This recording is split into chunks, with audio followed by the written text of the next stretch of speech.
министр турда арнайы келип отур.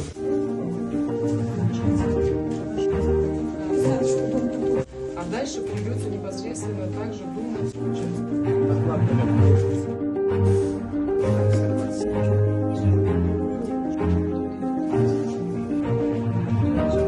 Бізге қандай талаптар? Сол үй.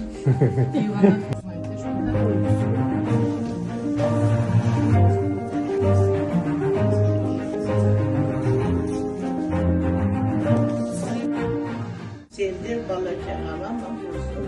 Ақылын берген, батасын берген әжелер болсын. Неше күн болып отырсыз? 11 күнге дейін бас аман болсын, еліміз аман болсын.